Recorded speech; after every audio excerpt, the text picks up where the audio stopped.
Här på Gamescom tittar vi in hos Crytek för att ta tempen på HDR och VR och vad de har i görningen här i framtiden. Nordic Hardware och prisjaktsbevakning från Gamescom 2016 presenteras i samarbete med Turtle Beach, SanDisk och Max Gaming. Hallå där! Här på Gamescom så stannar vi till hos Crytek för att se om vi kan få veta lite mer om HDR och virtual reality. Med mig här har jag...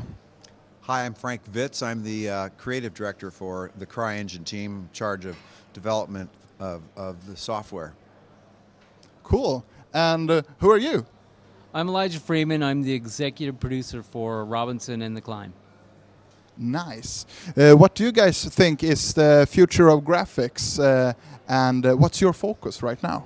The future of graphics, that's a big topic, you know, but of course it's one of our primary drivers at Cryengine, because Cryengine is known in the industry as one of the most advanced graphics systems in gaming. So we've put a focus on reality. We have, you know, physically based shading, volumetric clouds, all sorts of things to make things very realistic. But we believe also that photorealism is just sort of a touchstone. It's not the actual end goal. What's more important is that no matter what you do, whatever Elijah's design is, that we can render things graphically that look consistent and believable. It doesn't have to be photorealistic. It just has to make you believe in whatever it is, the world that you're trying to create. What do you think, Elijah? Absolutely. So I'm completely in agreement with Frank on this, and it's great having access to the Cryengine team, because whatever we're developing, it gives us access to the experts and allows us to push the envelope on whatever type of development is. But I think now people are being really judicious about how they're using these high the HDR type graphics, because of the simple fact that we can push a certain amount of frames per second, but you have to make sure you optimize and think through the design appropriately so that we can show the high resolution graphics when they're necessary, right? When it's right in your face, you want to be able to see all those details. If we need some really, really cool anti-aliasing, this is the kind of access we have as a team, which allows us to build experiences like Robinson or The Climb. Nice. Thank you guys for those answers. What we've seen here at Gamescom and what's new is HDR within video games. What do you guys think about the HDR support for video games, and is it something that you guys have been looking into? Oh, absolutely. High dynamic range rendering is important, and actually it's been part of the Cryengine rendering pipeline for a long time through Crysis and Rise. True high dynamic range output is dependent upon having monitors that can actually display in HDR, and we're seeing that coming online now. That may be what you're referring to. You have to have an engine that renders in a high dynamic range in the first place. What we've been doing typically up till now has been rendering, doing all the mathematics in a high dynamic range, and then we downsample it into 8-bit for the standard monitors. So it's just now becoming possible for that high dynamic range to come all the way through to the consumer. So it's an interesting time. Cool. Well, thank you guys for that answer. What would you say is the biggest reason why HDR support for video game is not moving any faster onto the PC platform?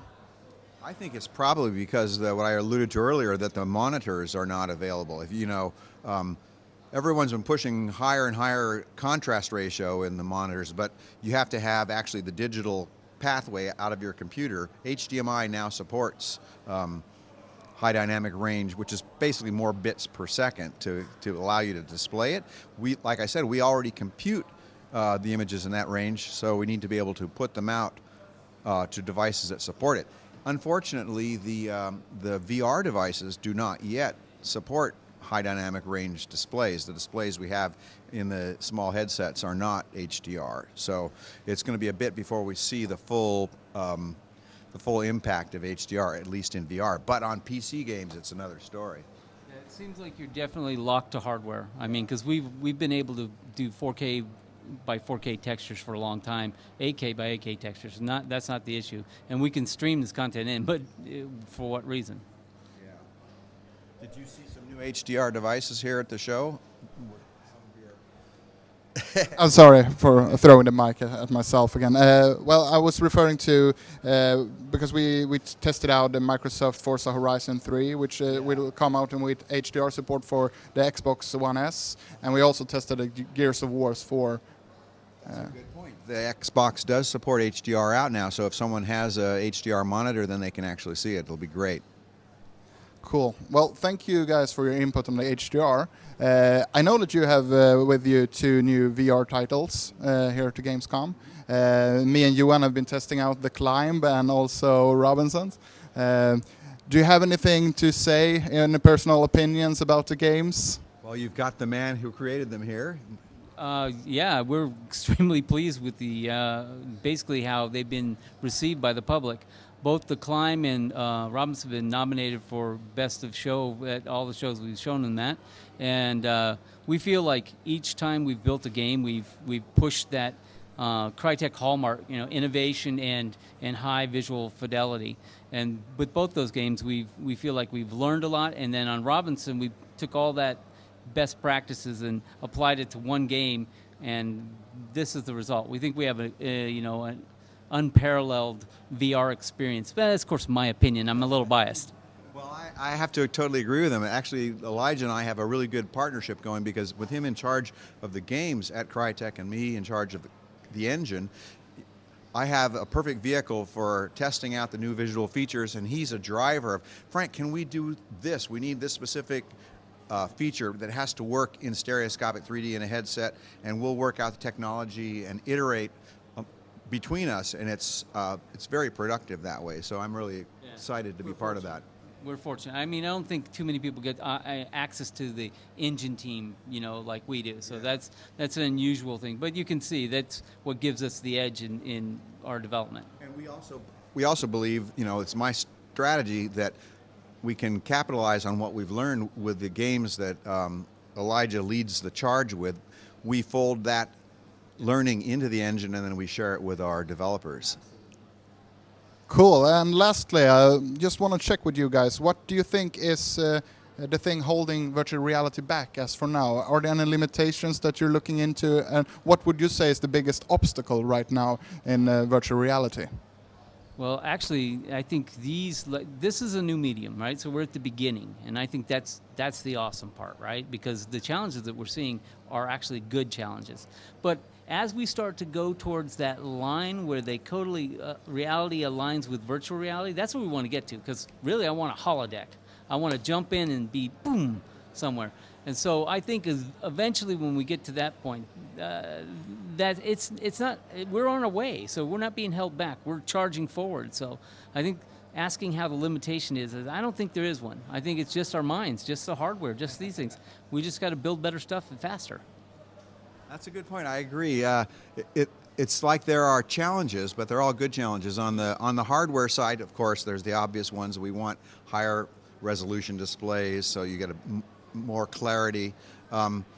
Also, we're looking for more input devices. To get that holodeck experience, you have to be able to see your hands. You'd like to get some other input, be able to walk around in the world more freely.